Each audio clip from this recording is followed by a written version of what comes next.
श्रीराम समर्थ. श्री गोंदवलेकर महाराज प्रवचने दिवस 160.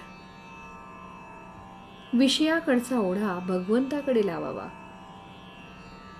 प्रपंचात ज्याला विश्वास म्हणतात त्यालाच परमार्थात श्रद्धा म्हणतात. उणीव हेच प्रपंचाचे रूप असल्यामुळे तो पूर्ण झाला असे कधीच होणार नाही. समाधान हा मात्र पूर्णत्वाचा स्वभाव आहे. निर्हेतुक कर्म करण्याने खरी सात्विकता उत्पन्न होईल आणि पुढे पूर्णाहुती दिली जाईल. अशा प्रकारे सर्वस्व अर्पण करणे याचेच नाव यज्ञ होय. त्याग आणि भगवंताचे स्मरण हा यज्ञाचा खरा अर्थ होय. परमार्थ साधला की बुवाचा देह पुष्ट होतो. तो काय दुधाचा रतीब लावतो? छे, भगवंताच्या आनंदाने त्याचा देह भरलेला असतो, परंतु साधकावस्थेमध्ये त्याचा देह कष्टामध्येच ठेवलेला असतो. खरे म्हणजे परमार्थी माणसाने दैन्यवाणे राहायचे कारणच नाही. पैसा असेल तर त्याने रोज श्रीखंडपुरी खावी, पण उद्या जर उपास पडला तर मात्र आजच्या पक्वान्नाची आठवण होता कामा नये.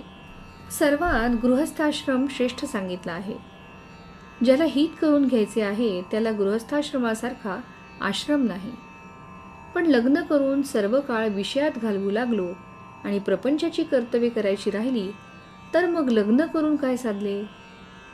उद्योग करून पोट भरायचे हे खरे, पण नोकरी करून मालकाला सर्वस्व मानू लागलो आणि देवाला विसरलो तर उपयोग नाही. देवाला स्मरून नोकरी करावी. गृहस्थाश्रमात देव भेटणार नाही असे जो म्हणेल त्याचे खरे मानू नये.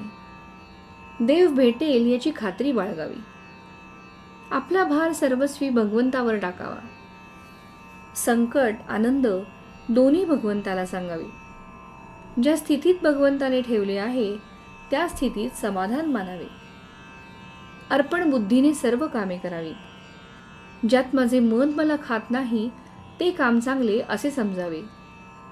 कोणत्याही मनुष्याला जोपर्यंत या प्रपंचामध्येच सर्व काही आहे असे वाटत असते तोपर्यंत तो परमार्थापासून दूर असतो.